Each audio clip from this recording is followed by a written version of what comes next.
Tidak berani. Akhirnya orang itu, ya itu kalimat, itu heroik. Makanya kita ini penting ya, makanya tadi himne Unisula dimulai kalimat thayyibah. Karena kalimat ini yang menjaga kita kalimat ini. Misalnya tentang Tuhan. Kenapa orang Islam imannya kokoh seperti ini, termasuk yang sudah hidup di Amerika, di Australia, di mana-mana. Itu ya barokahnya ajaran atau barokahnya kalimah. Saya sebut kalimah saja pakai bahasa santri. Karena la ilaha illallah itu dalam tradisi santri disebut kalimatu haqqin alaiha nahya wa alaiha namut wa alaiha nub'ats. Ada yang riwayat wa biha nub'ats insyaallah taala minal aminin. Kenapa mereka di mana-mana meskipun sekolah di Amerika, di Australia, bahkan di Uni Soviet tetap mukmin? Itu barokahnya ajaran yang benar. Allah itu siapa? Tuhan. Tuhan itu sifat dasarnya apa? Awal. Dia harus wujud awal sebelum makhluk yang lain. Sehingga ketika ada negara yang maju, yang tertib, manajemennya tertib, masyarakatnya makmur, tapi punya Tuhan yang tidak seperti itu, tidak awal, itu sudah gak nyaman. Karena ndaklah keren Tuhan saya, karena Tuhan saya itu al-awwal, zat yang pertama. Tuhan saya keren lah, zat yang gak mati. Tuhan yang gak mati, yang gak pernah mengalami kematian.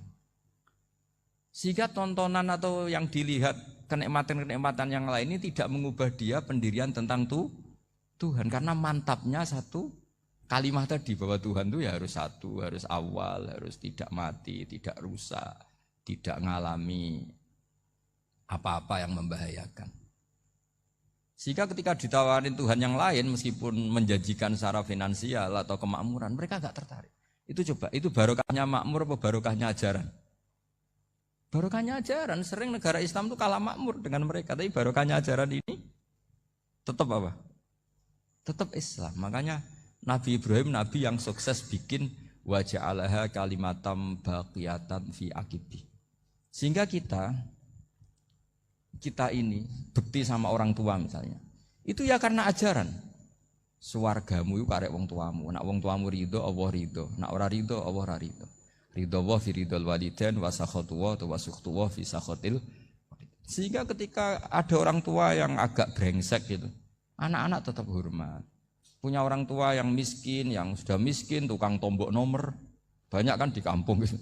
Ya tetap hormat. Coba kalau dari awal kita ngajari orang tua kamu hormati ya kalau baik, kalau enggak usah. Bisa geger Indonesia. Tapi barokahnya ajaran-ajaran itu Indonesia tertib karena ada ajaran.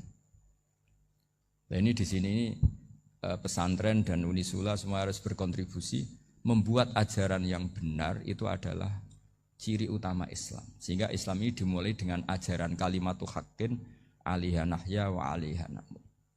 Sehingga kita tenang seperti ini. Saya ini termasuk kiai yang tenang. Meskipun kata orang banyak saya ini kiai besar, tapi termasuk kiai yang paling tenang.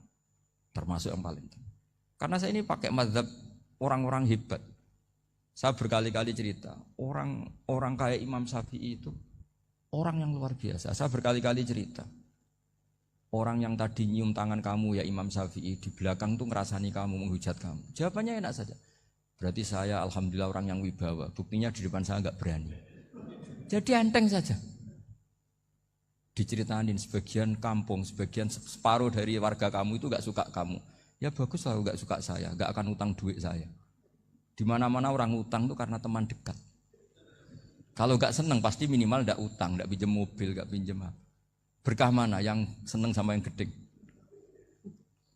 Jadi dianggap enteng saja. Semua yang dialamin dianggap enteng saja. Misalnya punya istri pemarah, ya baguslah marahin suami. Kalau marahi tonggo malah ribet. Jadi kamu harus terima kasih kalau dimarahin istri. Baguslah marahin saya mah, kalau marahi tonggo ribet. Jadi enteng saja. Tapi kita sekarang itu karena nafsu ya, sehingga menghadapi hidup ini ribet. Ulama dulu kalau mau mati itu senangnya bukan main. Sudah lama saya ini ingin gak maksiat. Kayaknya gak maksiat paling efektif itu mati. Ya tidak apa-apa Gusti, kalau sebaiknya mati ya mati aja. Enteng saja. Jadi melihat kematian itu akhir dari segala keburukan atau potensi keburukan. Apapun baik kita sekarang, suatu saat mungkin kita gak baik. Yang bisa menghentikan ketidakbaikan atau potensi ketidakbaikan itu apa coba? Mati kan? Berarti mati itu mengerikan apa menyenangkan? Mesti kamu tidak berani menjawab. Meskipun secara ilmu kamu berani, tapi secara rasa agak berani kan? Saya ulang lagi ya, yang bisa menghentikan keburukan atau potensi keburukan itu apa coba? Apa? Kematian. Berarti kematian itu menyenangkan atau menyusahkan? Apapun kamu tidak berani jawab karena kamu agak-agak duniawi itu kelihatannya. Tapi secara ilmu, kamu tahu kan kalau mati itu tidak buruk-buruk banget. Karena apa? Itu akhir dari segala keburukan. Sehingga Nabi ngajarkan kalimat itu begitu luar biasa. Allahumma ahyini maka natil hayatu khairan li wa tawaffani maka natil wafatu khairan li. Nabi melihat dunia itu begitu indah. Ya Allah, kalau saya ini hidup, anggap saja hidup ini ziyadatan li fi kulli khairin, menjadi modal saya menambah segala kebaikan.